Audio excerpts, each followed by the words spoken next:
ಇನ್ನು DCM DK Shivakumar ಅವರು ರೈತರಿಗೆ ಗದರಿದಂತಹ ವಿಚಾರ ವಿಪಕ್ಷಗಳಿಗೆ ಅತಿದೊಡ್ಡ ಅಸ್ತ್ರವಾಗಿದೆ. ಡಿಕೆಶಿ ವಿರುದ್ಧ ಬಿಜೆಪಿ ನಾಯಕರುಗಳು ಕಿಡಿಕಿಡಿ ಅಂತಿದ್ದಾರೆ. ಬೆದರಿಸುವ ಹೆದರಿಸುವ ಸಂಸ್ಕೃತಿಯನ್ನ ಬಿಟ್ಟು ಬಿಡಿ.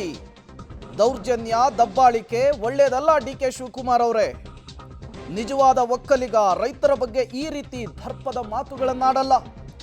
ನಮ್ಮ ಈ ದುರ್ನಡತೆಯ ಪರಿಣಾಮ ಮುಂದೆ ಗೊತ್ತಾಗುತ್ತೆ ಅನ್ನುವಂತಹ ವಿಚಾರವನ್ನು ಹೇಳಿದ್ದಾರೆ. ಡಿಸಿಎಂ ಡಿಕೆಶಿ ವಿರುದ್ಧ ಬಿಜೆಪಿಯ ನಾಯಕರುಗಳು ಕಿಡಿಕಾರ್ತಾ ಇದ್ದಾರೆ.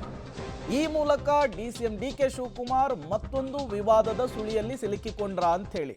ಈ ಹಿಂದೆ RSS ಗೀತೆ ವಿಚಾರ, ಅದಾದ ಮೇಲೆ ಚಾಮುಂಡಿ ಬೆಟ್ಟದ ವಿಚಾರ, ಈಗ ರೈತರ ವಿಚಾರದಲ್ಲಾಡಿರುವಂತಹ ಮಾತು ನೋಡಿ. ಕಾಂಗ್ರೆಸ್ ಸರ್ಕಾರ ಇವತ್ತು 2013ರ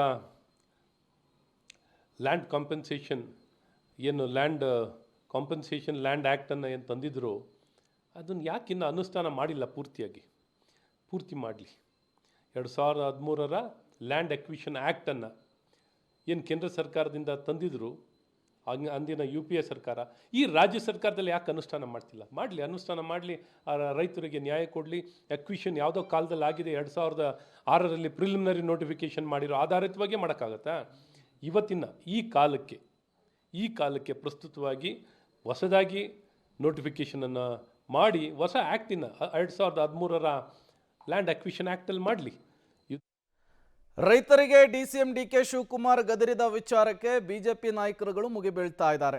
ಇದರ ನಡುವೆಯೂ ಕೂಡ ಡಿಸಿಎಂ ಡಿಕೆ ಶಿವಕುಮಾರ್ ತಾವು ನಡೆದುಕೊಂಡಂತಹ ರೀತಿಯನ್ನ, ಕೊಟ್ಟ ಹೇಳಿಕೆಯನ್ನ ಸಮರ್ಥಿಸಿಕೊಳ್ಳುವಂತಹ ಕೆಲಸಕ್ಕೂ ಕೂಡ ಮುಂದಾಗಿದ್ದಾರೆ. ರೈತರ ವಿಚಾರದಲ್ಲಿ ಜೋರಾಗಿ ಮಾತಾಡಿದ್ರಿ ಅಂತ. ಅವರು ನಮ್ಮ ಜನ, ನಮ್ಮ ರೈತರು, ನಮ್ಮ ಊರವರು, ನನಗೆ ಹಕ್ಕಿದೆ. ಅವರೆಲ್ಲ ಯಾವ ಪಾರ್ಟಿರು, ಯಾವ ಬಾವುಟ ಹಾಕ್ಕೊಂಡಿದ್ರು, ಯಾವ ಫ್ಲಾಗ್ ಹಾಕ್ಕೊಂಡಿದ್ರು ನನಗೆಲ್ಲ ಗೊತ್ತಿದೆ. ನನಗೆ ಅವ್ರ ವಿಚಾರನೂ ಗೊತ್ತಿದೆ. ನನಗೆ 82% ಜನ ಈಗಾಗಲೇ ಆ ಜಮೀನನ್ನು ನಮ್ಮದೇನು ಅಬ್ಜೆಕ್ಷನ್ ಇಲ್ಲ ಅಂತ ಕೊಟ್ಟಿದ್ದಾರೆ. 18% ವಿರೋಧ ಮಾಡ್ತಾ ಇದ್ದಾರೆ. ಒಳ್ಳೆ ರೇಟನ್ನು ಕೊಟ್ಟಿದ್ದೀನಿ. ನಾನು ಜಾಸ್ತಿ ಯಾಕೆ ಕೊಡೋಕ್ಕಾಗಲ್ಲ ಅಂತಂದರೆ ಇಡೀ ದೇಶಕ್ಕೆ, ರಾಜ್ಯಕ್ಕೆ ಮಾದರಿ ಮಾಡಬೇಕಾಗ್ತದೆ.